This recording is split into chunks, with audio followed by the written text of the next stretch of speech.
tuned in to the Steve Gunner Podcast. Get up, it's the Steve Gunner Podcast. My man, Tarry Summers, man, how are you? What's up, Steve? Thank you so much for coming on to the pod. You know, when I started the pod, I said, I have got to get Tarry Summers on.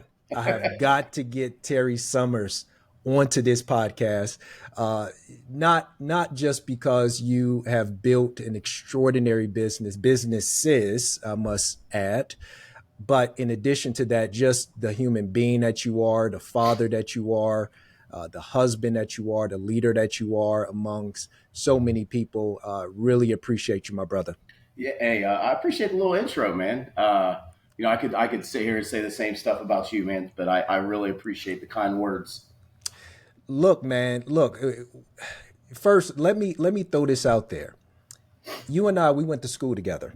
We went to college. Yes, sir. And we played on a football team together. And you played fullback, oftentimes blocking for, and damn good blocks, by the way, for Mr. RJ Meadows. Remember him? Yeah, man. And one day in practice, I'm playing corner. Oh, here we go. And Coach Dean Paul says that I'm supposed to come on a corner blitz. Now, it just so happens that you guys decide to run a sweep and you come out and you make a block on me. And dude, it was harder than what it should have been, Terry. Much harder than what it should have been. Bro, I was so pissed at you. I never said nothing about it.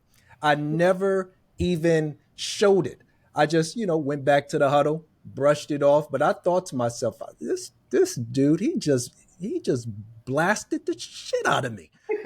So I think that's just a testimony of how you are in life. Am I right about that? Hey, man, no, you know what? I always hated going hard in practice, man. I hated it.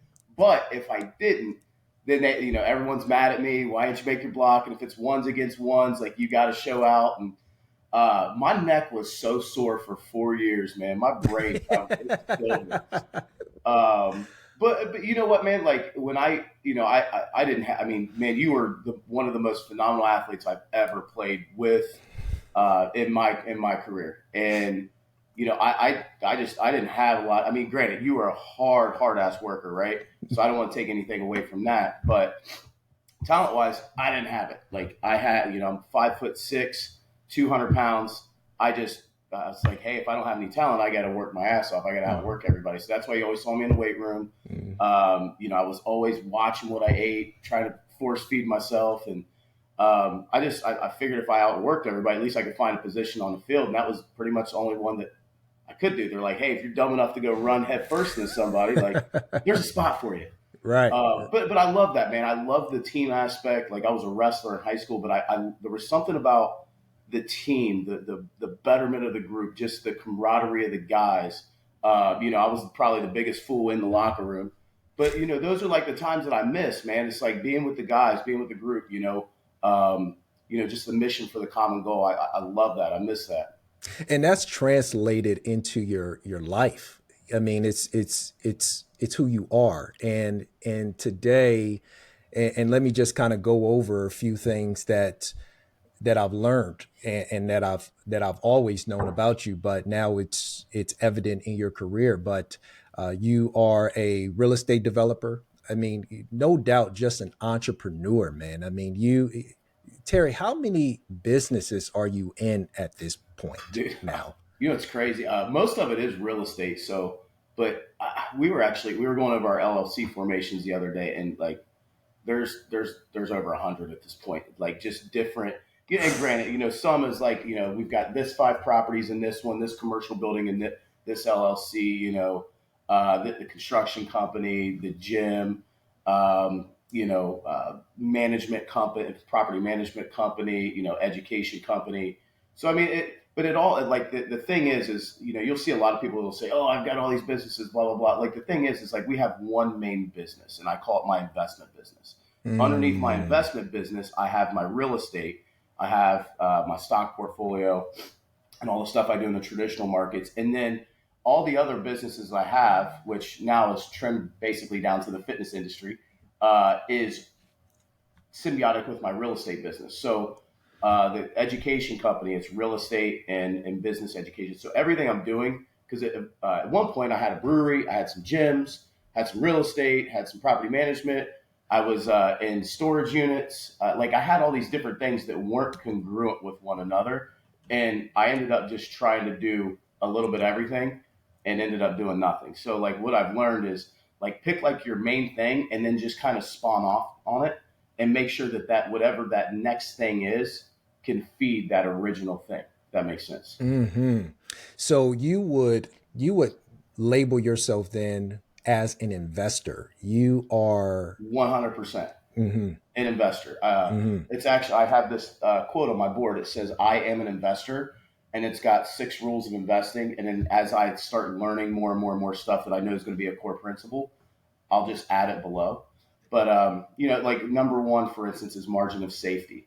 I hear Charlie Munger, RIP, talk about this all the time in every show, every time he speaks. Margin of safety, just making sure that hey, you don't feel like you're overconfident in the market when it's a bull market. You're not underconfident in your abilities, but you want to make sure that you build in this margin of safety so in case you do screw up or you get overconfident that hey you're still in the good, right? Like the market crashes by 20%, can you handle it? The market crashes by 30%, can you handle it? Hmm. And a lot of people can't necessarily do that. So Yeah. it's something that's very important. But yeah, I label myself as an investor number one. And then everything I do is because I don't want to be labeled as a real estate investor or just a real estate person or just a business person. I look at myself as an investor, and it helps me stay non-emotional about this stuff. That is beautiful. So to that point, when you're going through your process of analyzing or evaluating whether it's property, businesses, what's the first thing you're looking for when it comes to making a good investment? So I'm going to go back on the original thing I just said. So I'm going to say number one, am I excited about it? Because if you're not originally excited about it, dude, you're never going to be excited about it, right? Mm-hmm. But once you clear that emotional hurdle, it's like okay, let's pencil this out. Like for instance, right, wrong, indifferent, good, bad, whatever. Cannabis is a big thing, right? And I've seen what it's done for certain people in my life, and Absolutely. so I'm kind of on that train. But then again, there's some negative stereotypes with it, whatever. One of my buddies is investing in it's kind of a dispensary here, but just being able to have like having that headline risk, it was one of those things like I was excited for him for it, but it just wasn't for me, Mm-hmm. right? I don't want it just for the risk return of it. Just isn't it didn't really make sense, and it didn't really make sense for me for what I'm trying to do either as an investor, and it didn't really fit into my box. So like we can say, oh, this is a great idea. We want to jump on it. Like crypto is a great example, right? Like everyone has shiny object syndrome when, the latest crypto dropped. I got caught in that. I lost a bunch of money, right? Mm-hmm. But you have to like, once you clear that emotional hurdle, you have to say, okay, does this pencil out? Am I just trying to sell myself on this? And like one of the things I always say is try to kill the deal. So like Mm. once you get excited about it, do everything you can to try to kill that deal. If you can't kill that deal, it's a good deal. Oh, that's heavy. That's good. So like with a That's. property, for instance, if one of the things that I always do is I say invest in path of progress. Like if there's cranes nearby, I want to be nearby, right? Mm-hmm. So I look at it as almost being a wave rider. I'm not creating the wave. I'm just finding the wave, surfing on it, and getting off that wave before it crashes. So Mm-hmm. that's kind of one of my real estate investing philosophies. But if I'm trying to justify that an area is on the up and up, right? Like because we don't want to invest in areas that have no government dollars behind it and they don't have private money behind it. So I'm looking for those two things. I want to make sure that the city or the state is invested in these areas, like opportunity zones, for instance, are Mm-hmm. great areas to invest in because now we have government intervention, right? And we've got private capital that's flooding into those areas, and they're areas that now people want to be. So, I don't want to try to justify something in my own head. I'm looking at, I'm just kind of looking at where things are going. And Mm-hmm. so I don't know. I digress on that, but those are just some things I'm looking at with deals and especially in the real estate business. I want to go back and underscore something that you mentioned a few minutes ago, which was you look to stay within your box, so to speak. I believe Yeah, that's the way that you put it. And so I presume that would be a close analogy to say, an investor circle of competence. What do you understand? Is that where you going with that whole idea? And the yeah, reason I for asked sure. that, Terry, Like is because yeah, you know for instance, when I'm speaking with a number of, oh, go ahead. I'm sorry. Go ahead. no, go ahead, man. No, I Go was ahead. going to finish. I was just going to say when I'm speaking with a number of athletes, pro athletes in particular, one of, they're making a lot of money and, they're just looking for something to put money towards sometimes, but Yeah. don't quite understand it. But would love for you to sort of kind of color in those details if you don't mind. For sure, man. Dude, I see this so much, especially being in Columbus, Ohio, Ohio State. Yep. NIL. We have a lot. Cardell is like huge right now, promoting NIL and helping with that whole movement, and helping kids secure deals. But the issue is sometimes you get a bunch of money and then you don't know what to, and then everyone's presenting an opportunity to you. For instance, I was talking to one of my buddies yesterday, and he's a partner in a hedge fund out of Chicago. He comes across 250 deals before he invests in one. 250 before he picks one. Hmm. A lot of these athletes, especially college athletes now, because they're much younger, right? They don't have the mental capacity built up yet to be able to make some of these decisions. They're just throwing their money at what their buddy said. Hey man, I've got this, this barbershop, or I've got, this, I'm investing in this crypto coin or whatever, right?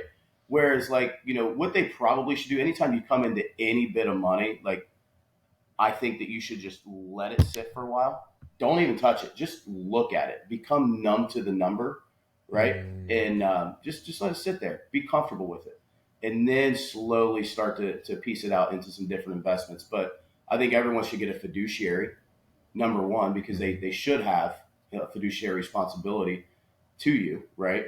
Mm-hmm. But I think for a lot of these guys, like who was I was talking to? Had Beanie Wells, who was a running back, good friend of mine. We're both cigar guys, Yeah. and we were. I didn't realize he had hundreds of properties that he had bought in the Akron area, and he's like, "Yeah, I bought houses for 25, 30 grand, Mm-hmm. and now they're worth 100, 150 grand, and I rent them out, take care of them, and now he's got hundreds of properties." But he saw real estate. He's like, "I'm not trying to get rich today. I'm not trying to get rich tomorrow. I'm trying to get wealthy in the next 20 to 30 years and leave a legacy for my kids."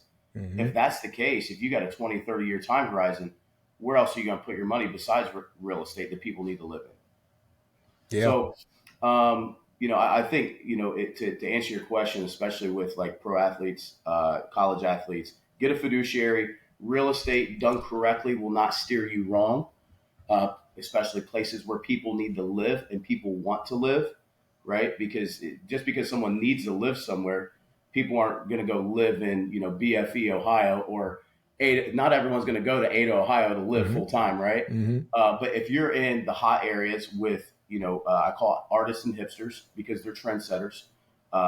These artists especially, if Mm-hmm. you follow the artists, man, the developers will come right after, and you'll be able to ride that wave. But invest in real estate, and just if you come into a bunch of money, just sit there, look at it, don't make any decisions right away, and that way you start to become numb to it.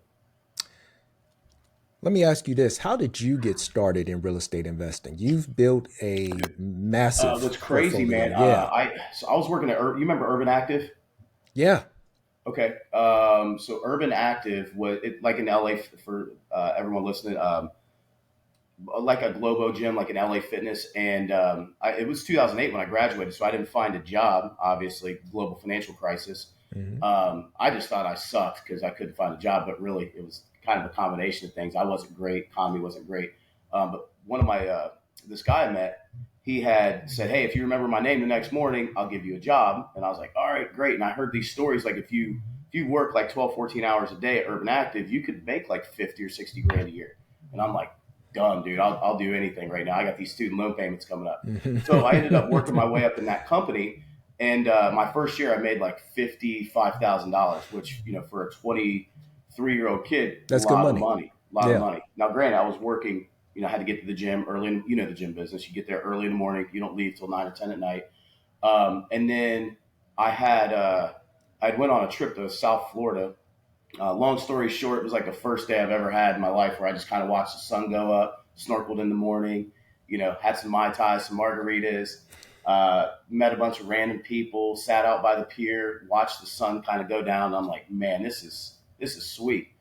And I'm like, I got to figure out how to get more of this. And just so happened, my very first mentor that next week when I came back, he had like 30 some houses and he was a landlord. And he's like 55 years old, but great life, very frugal human being. But man, he had time freedom. And I never really had aspirations to go and have the mega yacht or have the giant mansion or any of that stuff. I've always been a big family guy and have understood what's really important in life is the people in life, not, the things and stuff and all that. But I wanted more time. And so this guy had exactly what I wanted, and he invested in real estate. He's like, look, it's just as long as you buy real estate and you just hang on, you never sell, you'll always continue to make money off that piece of real estate. And so that was in 2010, 11. And I bought my first property. It was an FHA house hack, which means you put 3.5% down, which for me was like $5,000. Cleared out my bank account, so I'm left like $0. Went in and rehabbed it myself. Spent like $5,000 plus a lot of sweat equity over the next 6 months. So that house I bought for $79,423, appraised out at $128,000 when I was done. So I did a cash out refinance, which means I borrowed 80% of the new value of that piece of real estate, which is $101,600. The difference between $101,600 and 70, because I had to put $5,000 down, we'll call it $75,000. It was like a $27,000 check that I got. And my payment only went up like $80. I'm like, so I pay $80 more a month. I get $27,000. I'm like, I can go out and buy 2 more houses that are going to cash flow at least $400 or $500 a month. So I'm like, and then I cut cable. So it was like a net zero. And I got $27,000. So I was like, I was hooked after that, man. Man, you just hit on a very important topic, which is you acquired a property, you improved the property, you did a cash out refinance. Yep. And if I'm not mistaken, that money isn't taxed either. No, it's not taxed. Right. Like we're all trying to not give money to the government. They waste so much money. And then especially as you get an upper income bracket, you're like, I'm giving half my money away. What's this about? Right. But what's cool about that is like, I felt like I had cracked like the wealth code at this point. I'm like, I really thought I was doing something illegal. I'm like, do I have to pay taxes on this? Can I do this like as many times in a row as possible? Like this can't be legal. But then as you start, and YouTube University wasn't a thing back then. You had to read books and, your Dean Graziosis and, some of these old school guys, David Lindell and some of these old school guys that have books back then to be able to figure out the game. But after that, man, like I realized that you can't put 3.5% down on every property. You actually have to put 20% down on rental properties. And I'm like, damn, that's where they get you. Right. So I was like, well, if I just move out of this house and do that again and again and again every 6 to 12 months, I can really create some wealth. So on top of moving every 6 to 12 months over the course of the next 12 years of my life, my wife's not moving anymore, by the way. So no, not if you're going to stay married. She's been there for about half of this journey. But yeah, man, the next deal I saved up like $11,000, put 20% down on my next deal.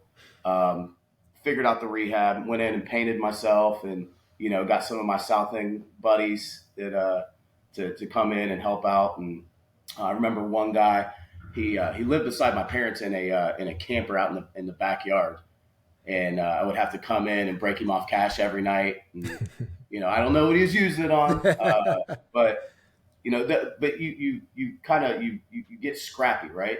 Especially in the beginning, you have to be scrappy and resourceful. I can't pay a construction company right now because I don't have any money to pay a construction company. Okay, so you might have to deal with, going to someone's camper at 11 o'clock at night, breaking them off some cash, so then that way they show back up at 9 o'clock the next day. So I think there's something to be said for that. But I bought like the next, gosh, what was that? 14 properties after that over the next 3 years, and use some creative finance on one of them. One of these deals, there was a new hard money company because hard money in 2013 did not exist. There's a new hard money company I used on one of them. There was one of them, a bank had a foreclosure, and I just happened to be financing with the bank, and they basically deeded the property to me for like $2,000. Another bank, so you learn to get resourceful and learn how to finance things, using other people's money, creative financing, those types of things. But once I had those, man, I lost my job at Urban Active. Well, I was going to lose my job. Let me rephrase that. And I left right before they fired everybody, like the month before. And I knew in order to continue to get finance for all these rental properties, I was going to have to get a W-2 job and something very dependable. So that way the bank could look at my W-2 and say, oh, this person's financeable, this person's bankable. So I went to Chase Bank, which is like the biggest conglomerate on planet Earth. And I was there for like 8 months, man. And I was like, I just couldn't do it, man. The headset, cubicle, telling me what to wear. I don't really dress up for work. I dress how I want to. Yeah. They said you had to have a collared shirt, dress shoes, khakis, tucked in. You'll look sharp with a shirt and tie, my brother. Do what? I said you'll look sharp with a shirt and tie. You know what, man? I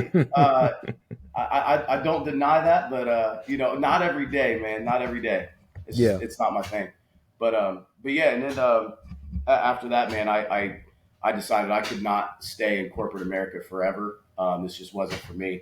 And I bought 16 rental properties in a triplex in one day, went out, quit my job, and then at full-blown, I guess, business person, investor, entrepreneur after that. Yeah. Yeah. What are some common mistakes you've seen new real estate investors make?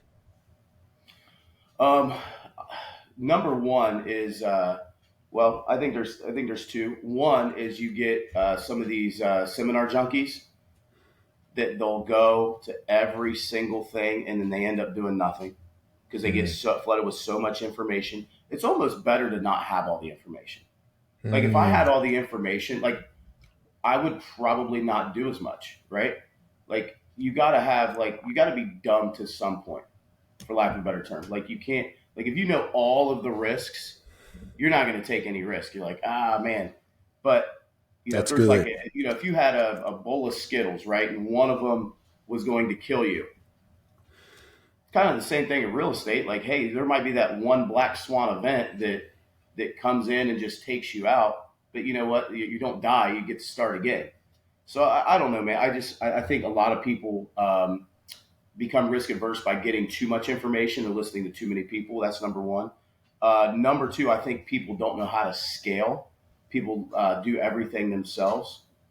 So they end up not knowing how to hire the right people, how to have a dream team, how to properly scale their business to where, because a lot of people get into real estate and they get tired real quick because they're like, man, I'm doing this. I'm answering this call at 10:30 at night. I got this problem, and they don't know how to delegate or structure or systemize anything. And that's another problem I see a lot of investors make. And then number three, I would say just defining what your goals are. I'm not one of those guys that says, like Grant Cardone, you got to scale to, $1 billion or else you're nothing. Or, I think just defining what you really want. Originally my goal was I wanted to make 10 grand a month. I knew if I had 10 grand a month coming in passively, I could continue to get financed for more rental properties and grow if I wanted to. I could live a good, decent life if I wanted to, and that would give me options. And for a lot of people, like that 10 grand a month or whatever that number is, that freedom number, dude, that's great. Like once you attain it, do the things that you said that you were going to do before attaining that number. The problem is most people get such in that little hamster wheel, and they just grow, and then they get that 10 grand a month or that 20 or whatever the number is, and then they're like, okay, I want more and more and more, and then that's a never ending battle. You're never going to win anyway. Mm-hmm. So I think just setting your goals up originally and sticking to them. Hey, I want to go spend more time with my wife. I want to take my kids on these 4 vacations. I want to, whatever it is, right? Or I want to send my kids to this school. Well, when you get to that point, do it. Mm-hmm. Don't just continue to scale your business because you don't know what else to do. You already know what you want to do, but ego will get the best of everybody, man. Mm-hmm. It's the best of all of us, right? Mm-hmm. Especially if you have any type of alpha in you, man. As soon as you see, a number or amount of properties or any type of success, you want more and more and more, and that's a battle we're never going to win. When it comes to the topic of scaling, at what point does it make sense to begin delegating? If I'm a young investor, I'm just getting started. I don't know. I bought a few properties to this point. At what point do I really start to think about delegating responsibilities to other people? When you're tired of it. If you're tired of it, then why would you? Why wouldn't you hire a virtual assistant, even part time, right? Or start removing things from your plate. I mean, originally we talked off air, but like originally we get in this business for time freedom. Mm-hmm. It's like, okay, then I'm making more money, but I have less and less time. Well, you're going to have to pay a little bit of money to regain some of that time back, right? But if the whole goal is time, then you're going to have to remove things from your plate to other people, or buy a system or buy a software or use artificial intelligence. I mean, these tools are out there and they exist. I mean, at this point, in our business, just in our property management business, I think we spend $6,000 a month on softwares just to keep everything going. And that's just in our management company. But without those, I would have to have another probably 2 to 3 people, and if you're paying those people 100 and I don't know, let's say you pay those people $60,000, $70,000 a year, you do the math. It makes more sense to have that software. And now I can pay my core people more money. They take more of a vested interest in my business. But, you have to make these investments as you scale and grow, whether it's a system, people, processes, whatever it is, or even like the easiest thing, man, is just hiring a virtual assistant, even if it's part-time or even if it's for a project basis, That's good. That's good. I noticed you got a group called Scalers Only. That, first of all, that's an awesome name, by the way. I appreciate it. But can you talk a little bit about that group? What's the mission of it? What's the purpose of that group? Yeah, for sure, man. So Scalers Only, it's taking you to 100 units and beyond is what I say. So what I noticed, and again, I'm not like in the guru space, in the guru world. I'm not on that whole like guru train, whatever. But for what I was looking for originally in this business was finding some type of program or mastermind that focused on building wealth through rental properties and actually scaling that, right? It seemed like a lot of people were, coaching, wholesaling, flipping properties, but no one's really coaching and teaching owning rental properties. And I think mainly just because it isn't sexy. The couple $100 a month you make every month is not sexy compared to the 30 or 40 grand you might make flipping a house, or, people posting the wholesale checks that are 20, 30 G's. That's more sexy than, the couple $100 a month on rental properties. But, if you did the math on owning rental properties, you'll be far wealthier over the 5-year time frame than you ever would wholesaling that property. I've never met a wholesaler that says that they didn't want to get into rental properties. And I've never met a rental property guy or girl that said, man, I wish I would have just kept wholesaling. I wish I would have just kept flipping. No one has ever said that owns rentals. So anyway, so Scalers Only is, the systems, the processes, the people, and we all have different skill sets as human beings, right? You have different skill sets. I mean, even talking about in football, right? We both got different skill sets. You're going to have to build your business around your unique abilities and your skill sets, right? So, it's not like a one shoe fits all or one size fits all in any business, because you have to be the leader that you were destined to be. and you have to fill in the pieces of your business based on who you are as an individual. So, we do a weekly call. We meet up 2 or 3 times a year. The community is right now. I think we have 43 guys in the community, and so we have the kind of like the upper level program where we actually go through each individual business on a weekly basis, hold each other accountable. And these are guys. Some guys own hundreds of rental properties. There's a guy that just rented office space from me in my office that's in that group. He's got 4 properties, but the guy is just, that he's got that grit, determination, and attitude to make it happen. Um, and he's getting out of the wholesale flipping game into rental properties.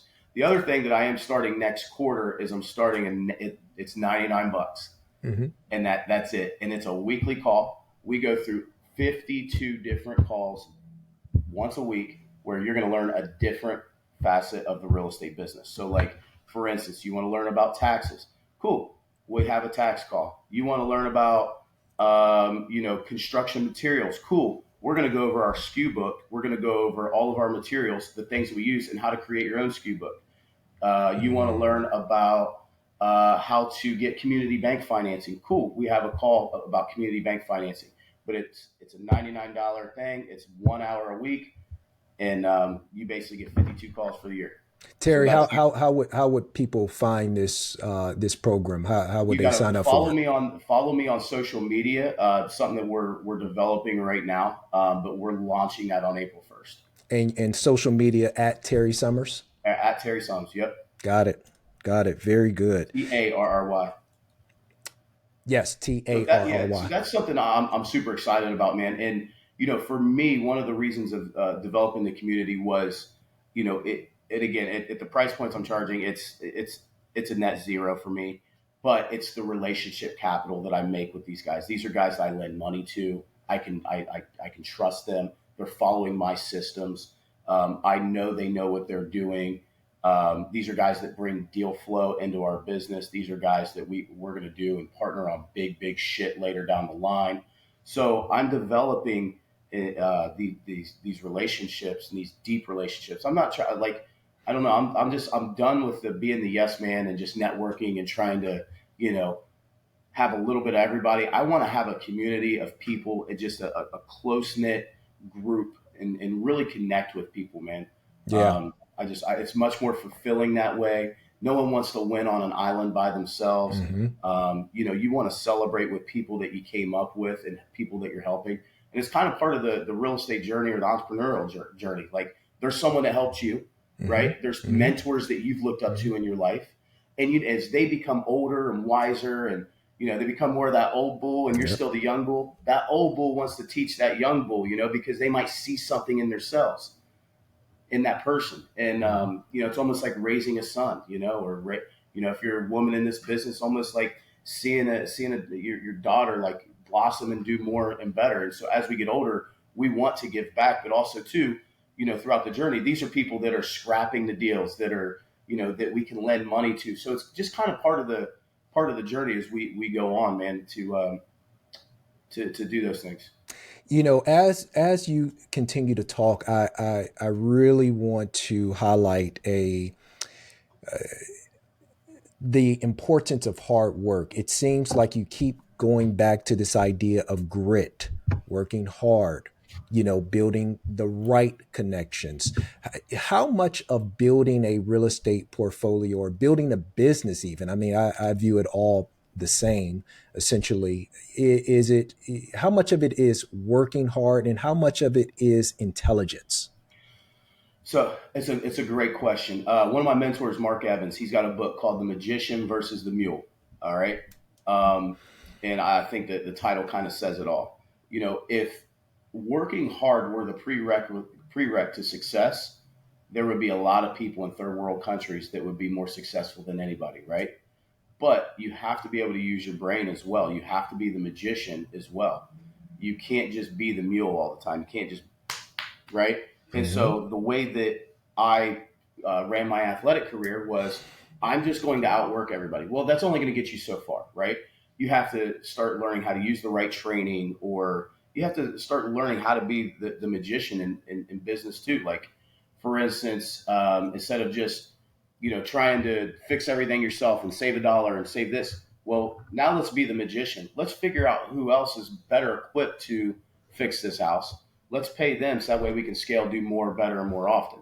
So like you have to learn how to a work hard, but also b you got to learn how to sprinkle your fairy dust on stuff too, man, and be able to use the tools that are out there, man, the systems, the processes, um, other people, right? Leveraging everything that you have in your toolbox, and that's what being a magician is all about. You know, conditions in real estate often change. Sometimes we're in a buyer's market. Sometimes we're in a seller's market. Sometimes we have, higher interest rates. And, as we're dealing with that environment currently. But, how do you adapt your strategy to different market conditions? What do you? I got a question for you, bro. Yeah. So, what do you think it's? Because you're in one of the hottest markets ever in recorded history. Is it a seller's market or is it a buyer's market?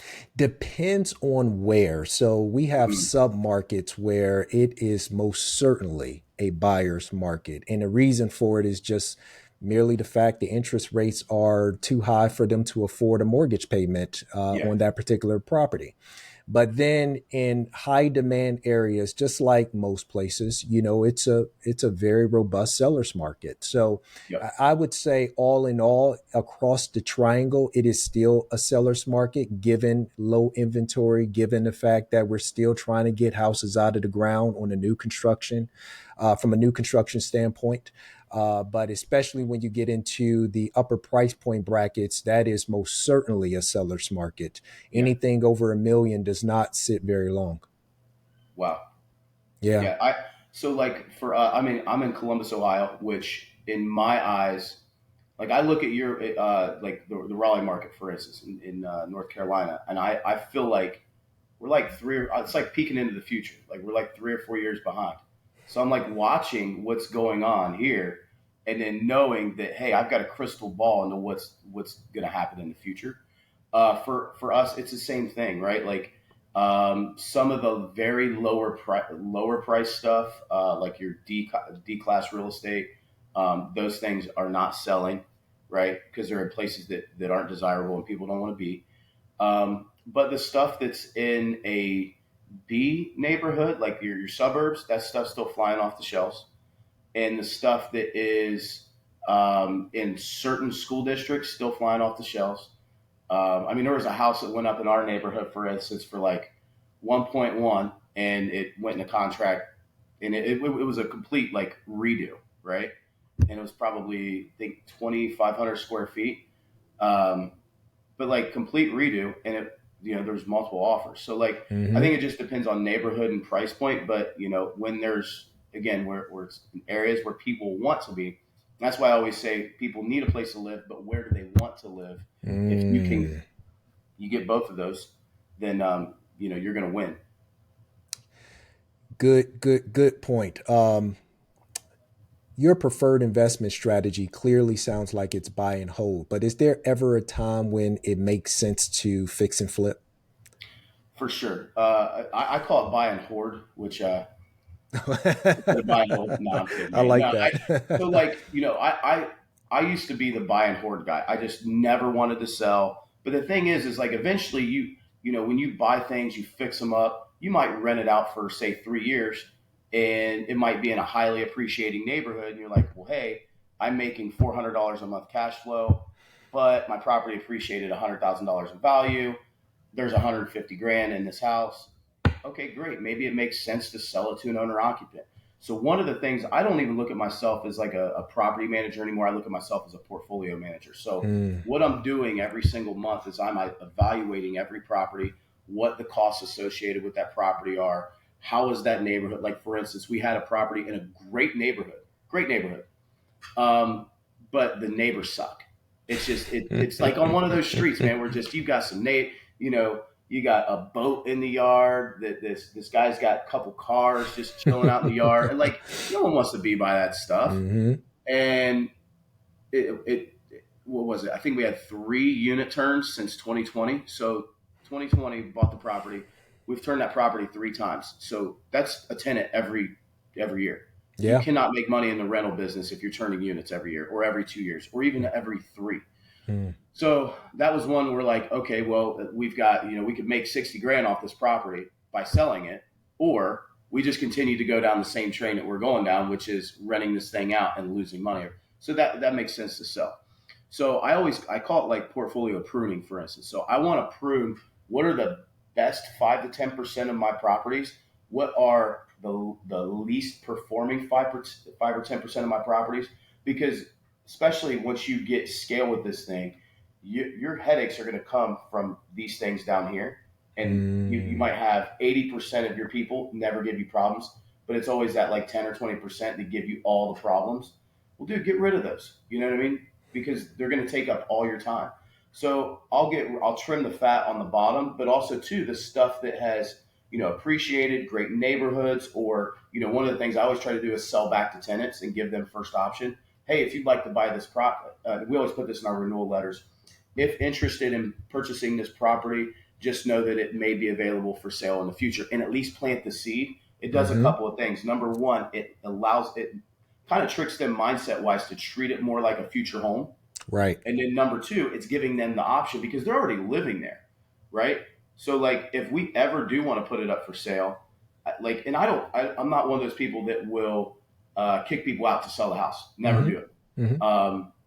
But if there's, let's say out of all of our renewals for a given month, let's say we have, Bob, Brenda, and Stacy that don't want to renew. I'm going to evaluate those 3 properties.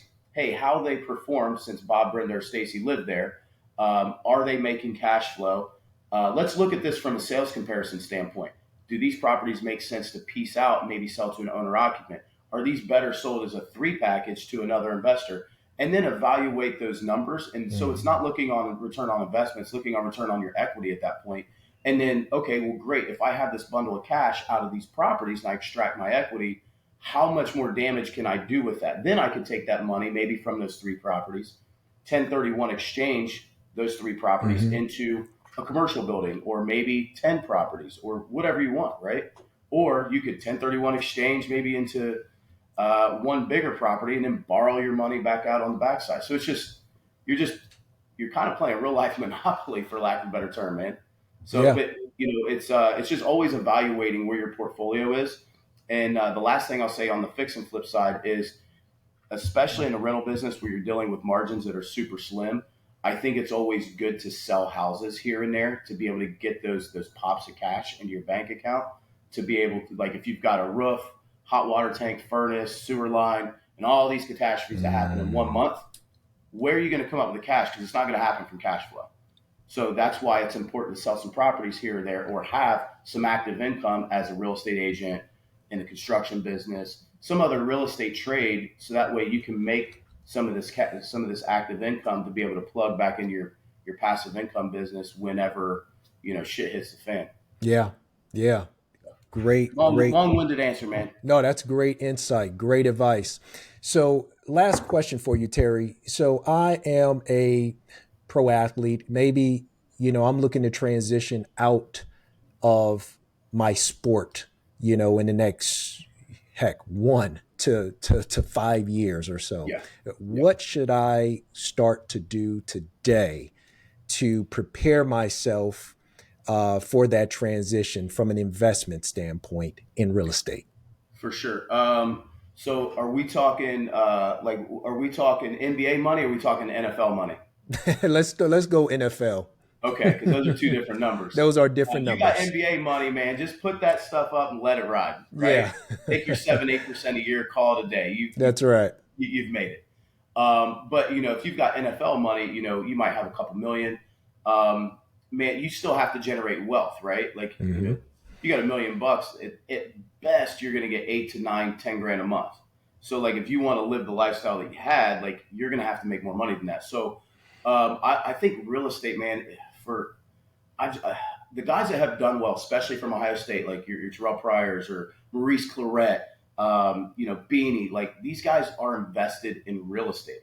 And so I've seen so many people do well with that vehicle.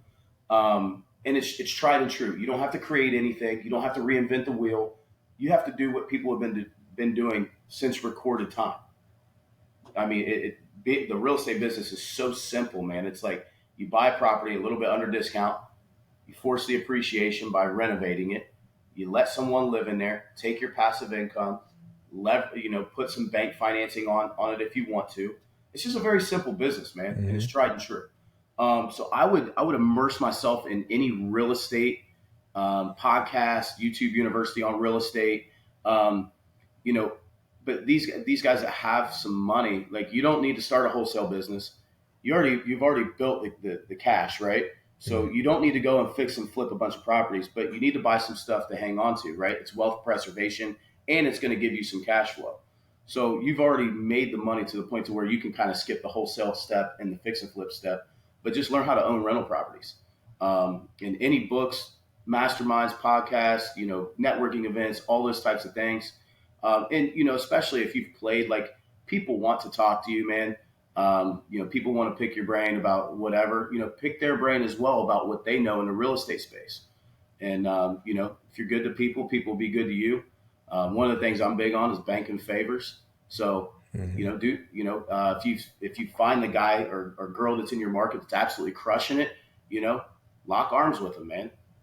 See how you can help them. Maybe they'll help you. Like anybody, man, get them into it. Find someone that's going to kind of drag you along for the ride and help you out. So that's what I would say. I love it. I love it. Tarry Summers, thank you so much, my brother. Thank you so much. Please go and follow Tarry Summers on Instagram at Tarry Summers. That's Terry with an A. That's Terry with an A. I don't know why, man. I don't know why. My dad's Terry, Tarry, but I don't know. It's just the way it is, man. Sticks out though. I love it. I love it. Appreciate you, my brother. All right, Steve. Hey, appreciate you, man. Yes, sir.